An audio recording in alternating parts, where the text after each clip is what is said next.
అందరికీ నమస్తే అండి. ఇది మంచి ప్రభుత్వం అని కూటమి వాళ్ళు వాళ్ళ నుదుటి మీద వాళ్ళు రాసుకొని వాళ్ళ మెడలో వాళ్ళు బోర్డులు పెట్టుకొని ఊరేగుతున్నారు. సోషల్ మీడియాలో కావచ్చు, బయట కావచ్చు కదా. ఎంత మంచి ప్రభుత్వం అంటే భూములు ఇస్తే రైతుల నుంచి రివర్స్ వస్తుంది, భూములు ఇవ్వకపోతే మా మీద కుట్రలు చేస్తున్నారు, మా మీద మోసం చేస్తున్నారు మమ్మల్ని అని చెప్పి కంపెనీలు ఒత్తిళ్లు చేస్తున్నాయి. అంటే ఒక పరిశ్రమకు భూముల కేటాయింపు విషయంలో ప్రభుత్వం ఎంత డిఫెన్స్లోకి వెళ్ళిపోయింది.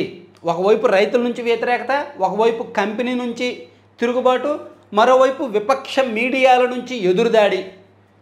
సో ఇవన్నీ వెరసి కూటమి ప్రభుత్వానికి చెడ్డ పేరు వచ్చే అవకాశం ఉంది. ఎందుకు, ఏం జరిగింది అనేది కొంచెం డీటెయిల్డ్గా చెప్తా. ఒక కంపెనీకి ప్రభుత్వం లొంగిపోవడం వలన ఆ కంపెనీ ప్రభుత్వాన్ని బ్లాక్మెయిల్ చేసేంత వరకు వచ్చిందండి. సో మీకు ఇది అర్థమయ్యేలా చెప్పాలంటే ఇండోసోల్ కథ చెప్పాలి.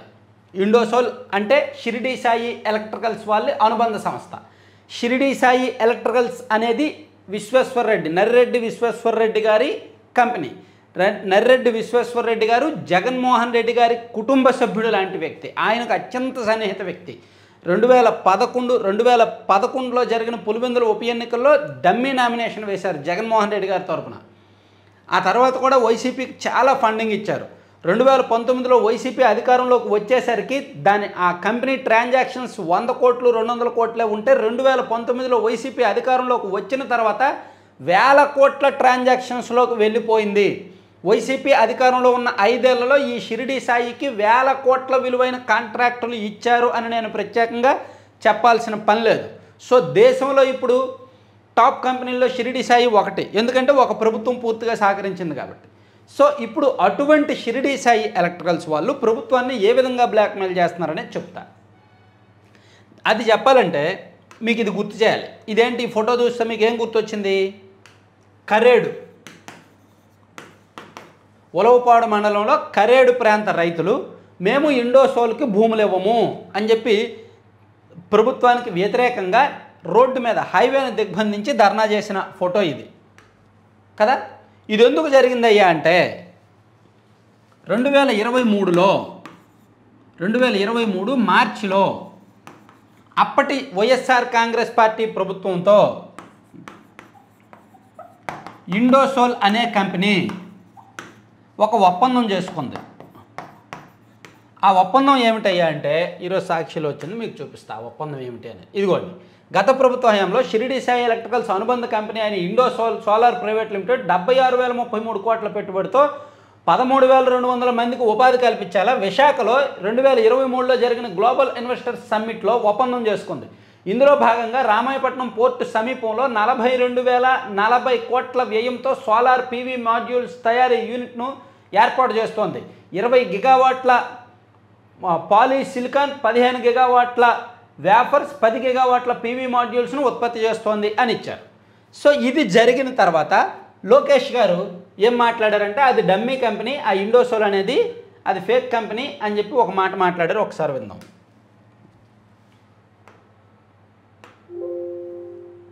It's absolutely fake. Indosol is an example. A company that has 1 lakh crore capital invested, 1 lakh, anta crores lo gello, has only 1 lakh capital invested, is claiming to invest 72,000 crores. 1 lakh rupees capital. Company is claiming to invest 72,000 crores. విన్నారు కదా, ఆ ఇండోసోల్ అనే company ₹1,00,000 మాత్రమే capital ఉంది. ఆ company 72,000 కోట్లు అంటే 76,000 కోట్లు ఒప్పందం అనుకో, 72,000 కోట్లు ఇన్వెస్ట్ చేస్తుందంటే ఎవరు నమ్ముతారు?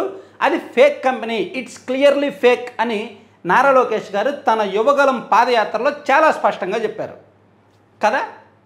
కానీ ఆ తర్వాత 2024 అంటే తర్వాత ఏం జరిగిందో చూడండి. ఈ ఒప్పందం జరిగినప్పుడు నారా లోకేష్ గారు అలా రెస్పాండ్ అయ్యారు, అది ఫేక్ కంపెనీ, వాళ్ళకి అంత సీన్ లేదు, వాళ్ళ ₹1,00,000 క్యాపిటల్ ఉన్న సంస్థ 72,000 కోట్ల పెట్టుబడులు పెడతదా, ఇది ఫేక్ అని చెప్పారు.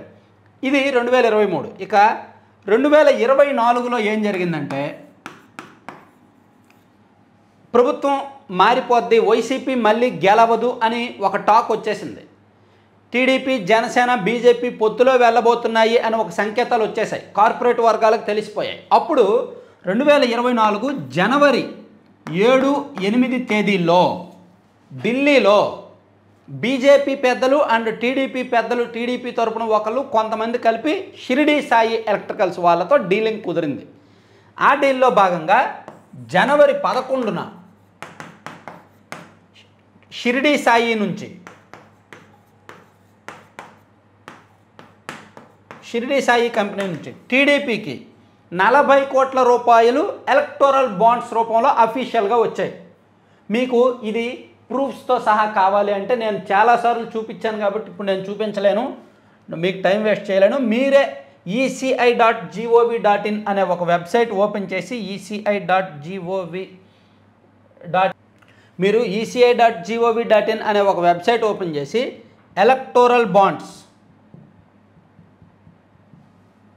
ఎలక్టోరల్ బాండ్స్ అని కొడితే మీకు ఒక లింక్ ఓపెన్ అవుద్ది. ఎలక్టోరల్ బాండ్స్కి సంబంధించి ఒక లింక్ ఓపెన్ అవుద్ది.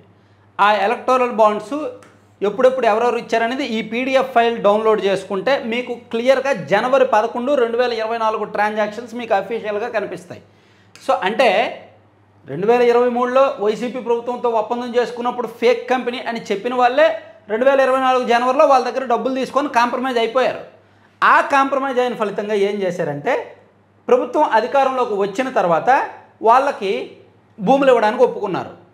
ఇక్కడ జాగ్రత్తగా వినండి, మెలుగు ఏంటనేది చెప్తా. సో ఆ భూములు ఎక్కడ ఇచ్చారంటే ఇదిగో యాక్చువల్లీ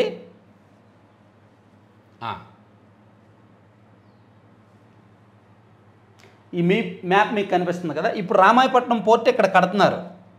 రామాయపట్నం పోర్టు వైసీపీ ప్రభుత్వం అధికారంలో ఉన్నప్పుడు ఇండోసోల్ వాళ్ళకు భూములు ఇస్తానన్నది ఇక్కడ రావూరు అండ్ చేవూరు ప్రాంతంలో. మీకు రావూరు కనిపిస్తుంది కదా,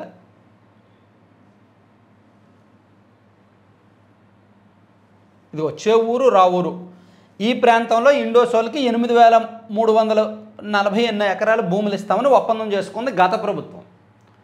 అప్పుడు కూటమి ప్రభుత్వం అధికారంలోకి వచ్చాక లేదు మేము రామాయపట్నం పోర్టు దగ్గర ఇవ్వము, మీకు కరేడు దగ్గర ఇస్తాము, ఇదిగో కరేడు ఇక్కడ మీకు భూములు ఇస్తాము అని చెప్పి ఇండోసోల్ వాళ్ళకి చెప్పింది. ఇక్కడ ఉలవపాడు మామిడి, బంగినపల్లి మామిడి బాగా ఫేమస్. ఇక్కడ ఉలవపాడు మామిడి పండే పంటలు సంవత్సరానికి 2 పంటలు పండుతాయి కొన్ని నెలల్లో, అలాగే కొన్ని నెలల్లో ఆల్రెడీ ఉలవపాడు, బంగినపల్లి బాగా ఫేమస్ అయిన భూములు ఉన్నాయి. కాబట్టి ఇక్కడ రైతులు మేము భూములు ఇవ్వము అని చెప్పి ససేమిరా వద్దంటున్నారు, మేము భూములు ఇవ్వడానికి ఒప్పుకోమంటున్నారు. ఇప్పుడు వాళ్ళు ఏం మెలుగు పెడుతున్నారు ఇండోసోల్ వాళ్ళు, మాకు రావూరు, చేవూరులో భూములు ఇస్తామన్నారు, మీరు కరేడులో ఇస్తామంటున్నారు, అది కుట్ర కాదా, మోసం కాదా అని చెప్పి వాళ్ళ అధికార పత్రికలో ఒక వార్త రాశారు. ఇదిగో ఇండోసోల్పై కుట్ర అని, భూసేకరణ కోసం ఇప్పటికే ప్రభుత్వానికి 500 కోట్లు చెల్లింపు అని. మీకు చాలా అంటే నేను చెప్పడం మీకు అర్థమయ్యే ఉంటుంది. వాళ్ళకి రామాయపట్నం పోర్టు దగ్గర భూములు కావాలి, విలువైన భూములు కావాలి. వాళ్ళ కంపెనీ పెట్టినా పెట్టకపోయినా భూములు తీసుకుంటే చాలు, 1000 కోట్ల అధిపతులు అయిపోతారు. ఆ భూములు బ్యాంకులో తాకట్టు పెట్టుకుంటే చాలు, వాళ్ళకి 1000 కోట్లు వచ్చేస్తాయి. ఎందుకంటే అక్కడ పోర్టు వస్తుంది, ఆ తర్వాత కొన్ని పరిశ్రమలు వస్తాయి కాబట్టి. వీళ్ళు పరిశ్రమ పెట్టినా పెట్టకపోయినా వీళ్ళకి లబ్ధే. ప్రభుత్వం ఏమో మేము రామాయపట్నం పోర్టులో ఇవ్వం, కరేడులో ఇస్తామని చెప్పి ఇదిగో కరేడు ఇక్కడ ఉంది కదా, కరేడులో ఇస్తామంటుంది. కరేడులోనేమో రైతులు వద్దంటున్నారు. సో ఇప్పుడు ఏం చేయాలి ప్రభుత్వం?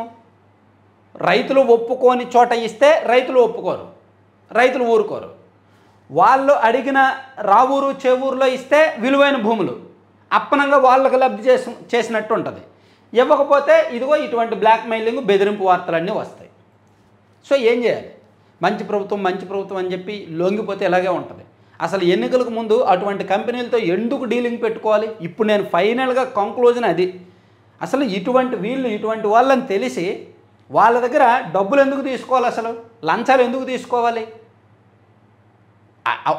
ఎప్పుడు 5 ఏళ్ల పాటు వాళ్ళతో పోరాడి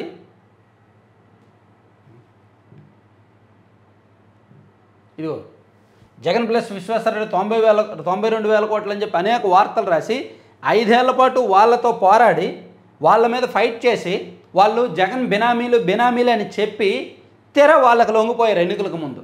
దానివల్ల ఇప్పుడు లేనిపోయిన తలనొప్పులు, లేనిపోయిన చెడ్డ పేరు, రైతుల్లో వ్యతిరేకత, ఇటువంటి మాటలన్నీ పడుతున్నారనమాట. సో ఇదేం మంచి ప్రభుత్వం? ఇది ఏ రకంగా మంచి ప్రభుత్వం? సో ఇది ప్యూర్లీ కూడా ఒక రాజకీయ పార్టీ ఒక కార్పొరేట్ కంపెనీకి లొంగిపోతే వాళ్ళు ఏ విధంగా నెత్తికెక్కుతారు అనడానికి ఒక ఉదాహరణ. అందుకే ఏ యజమాని పెంచుకున్న కుక్క ఆ యజమానిదే. సో యజమాని మారితే కుక్క మన దగ్గర ఉంటుంది కదా, విశ్వాసం చూపిస్తుంది కదా అనుకుంటే పాత యజమాని కనిపిస్తే మళ్ళీ పాత యజమాని దగ్గరికి వెళ్ళిపోద్ది. పాత యజమాని కోసమే పనిచేస్తుంది. Thank you. అర్థమైన వాళ్ళకి అర్థమైనంత సంతోషం.